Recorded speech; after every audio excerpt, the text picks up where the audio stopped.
¿Qué pasa con los efectos post-COVID, con estas cuestiones que hacíamos naturalmente y ahora nos está costando mucho? Se está hablando en los últimos estudios científicos de niebla mental, de falta de por ahí de acostumbramiento a volver a las tareas cotidianas que hacíamos antes, esto un poco llevado por el confinamiento y también por el paso de los que han transitado lamentablemente COVID. Estamos con Gisela Caballero, ella es licenciada en psicopedagogía y bueno, vamos a tratar de hablar un poco de esto que recién lo hablábamos fuera de micrófono, dice que el tema cognitivo y psicopedagógico sobre todo se habla para, o lo tenemos relacionado con niños, con la escolaridad y no con el común de las personas y los adultos.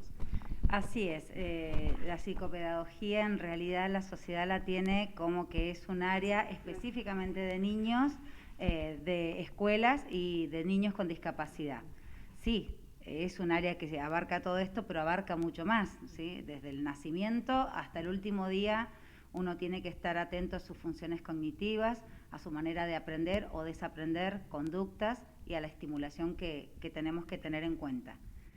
En este caso de pandemia, algo muy nuevo para muchísimas áreas, algo con lo que nunca nos esperamos encontrarnos y la verdad es que se vienen haciendo estudios a nivel mundial sobre las secuelas post-COVID. En los estudios se habla de los sobrevivientes, fue un término que a mí me impactó, y de más de 260.000 sobrevivientes del COVID, el 33% presentaba secuelas cognitivas, deterioros neurológicos y hasta psiquiátricos.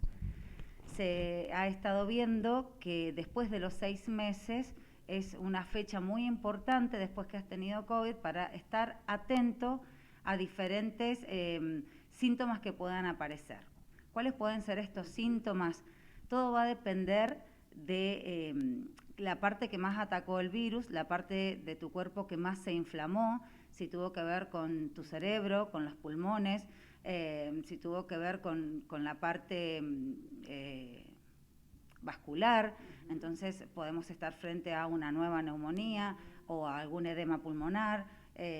Bueno, y en cuanto al cerebro, podemos estar frente a una ACV, alguna hemorragia, eso es lo que indican los estudios a nivel mundial.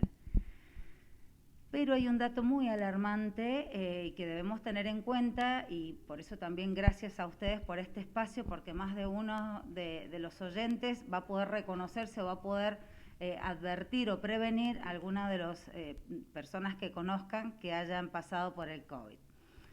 Una de las sintomatologías más frecuentes después que te dan el alta clínico tiene que ver con lo llamado niebla mental.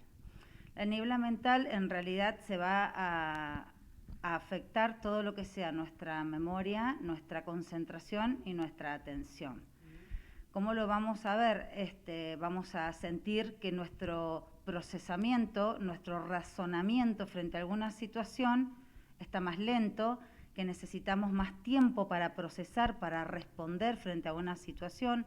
Lo que antes lo hacíamos automatizado, ahora lleva su tiempo como de organizar las ideas antes de responder.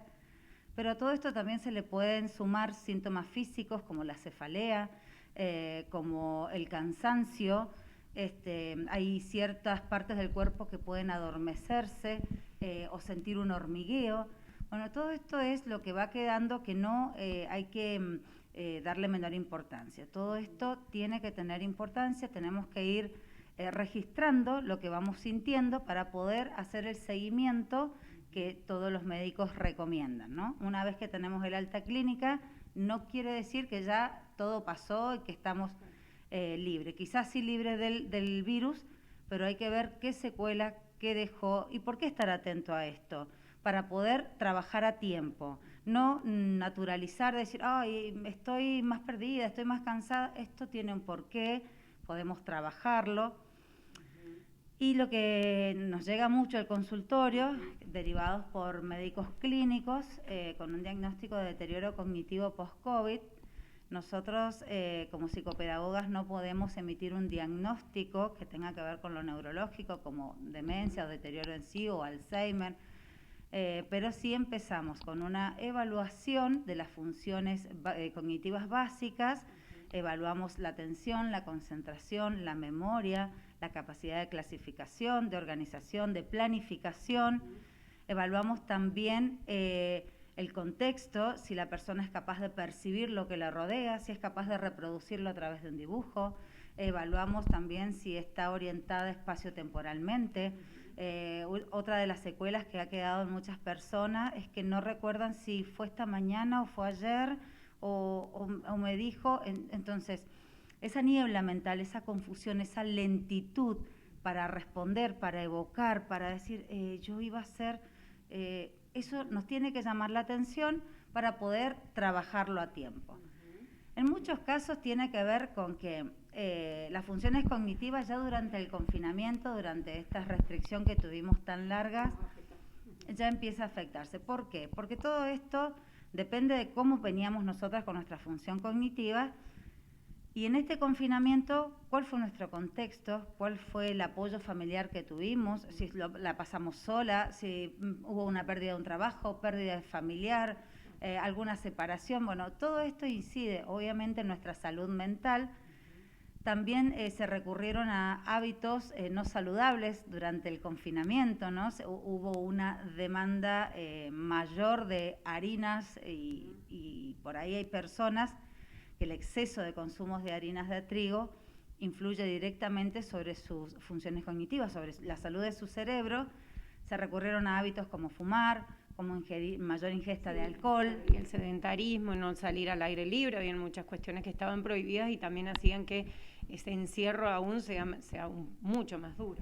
Exacto, entonces esto también hay que tenerlo en cuenta. No es solamente cuando te infectaste o no, es cómo venías ya con tus funciones cognitivas, con tu salud mental en sí, y cómo venías desde antes que te agarrara el confinamiento. O sea, no es solamente la memoria, la concentración, no, es todo un estudio, una anamnesis, un trabajo que se viene haciendo sobre los hábitos y también algo muy importante y que lo estamos trabajando con muchas licenciadas en nutrición, que tiene que ver con esto, con la nutrición de nuestro cerebro. La verdad es que la mayoría, lo hablábamos la otra vez con una señora muy delgadita, y yo le preguntaba, ¿cuánto hace que no vas a una nutricionista? Me dicen, la verdad que no he ido nunca, porque no me ha hecho falta. ¿Por qué?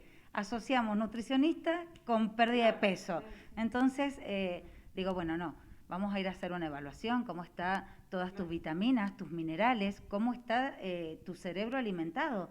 ¿Qué está haciendo falta? Porque la verdad que si hay una pérdida de funciones cognitivas, una disminución, y estimular esas funciones sin tener neuronas realmente alimentadas, saludables, es una pérdida de tiempo y la persona siente que está fracasando en el intento de mejorar. Gisela, y bueno, se hace un diagnóstico, ¿no?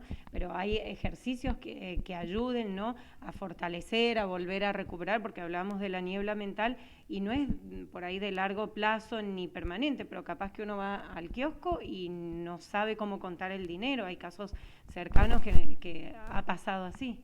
Sí, o que se han olvidado de la toma de una medicación que era muy importante, o que no saben si tomó la pastilla o no la tomó. Bueno, en todo este proceso es muy importante que nos estemos ayudando con un cuaderno, con una agenda. Es sumamente importante, el mismo celular puede servirnos hasta poder ir saliendo de esto.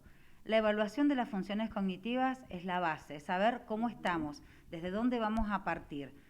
Nosotros hacemos esta evaluación, hacemos diferentes tests, si vemos que hay alguna función cognitiva mucho más comprometida que otra, tratamos de trabajar mucho más en eso y luego redactamos y elaboramos un informe, el cual la persona va a su neurólogo con esta sugerencia.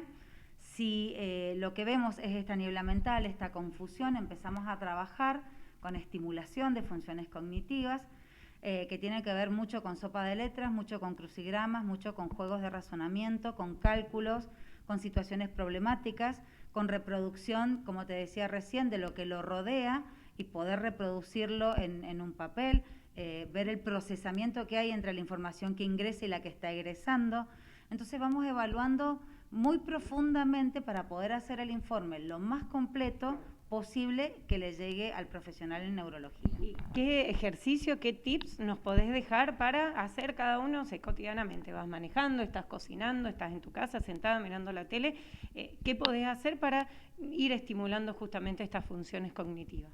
Mira, lo más importante en estos momentos de esta niebla y esta confusión en lo que muchas personas están es no hacer muchas cosas a la misma vez. Entonces, si vas manejando y te ocupás de prestar atención por qué calle vas, por qué carril estás yendo, de ir mirando a cuánta velocidad vas, en qué marcha estás.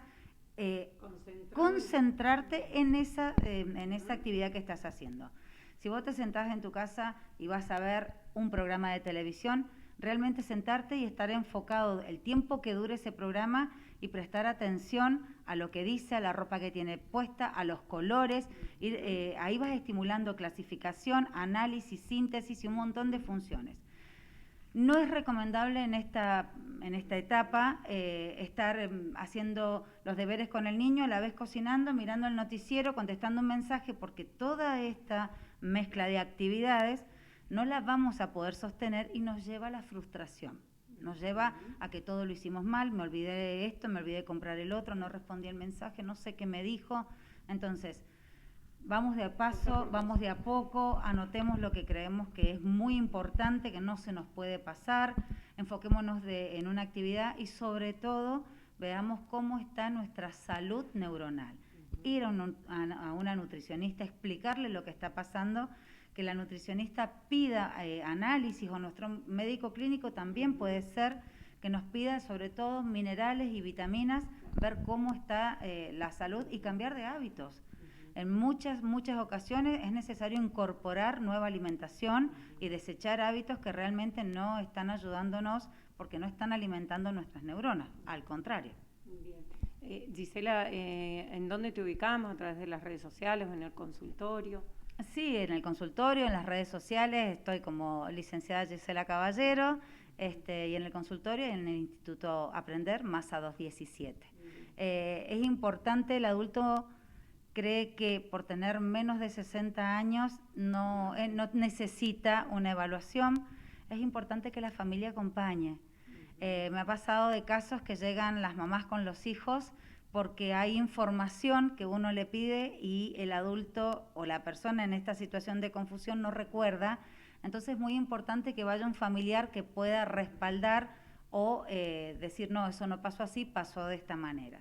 Durante la parte de internación del COVID, de esta infección, es muy importante saber cuán prolongada fue, si hubo sedación, cuán prolongada fue esta sedación.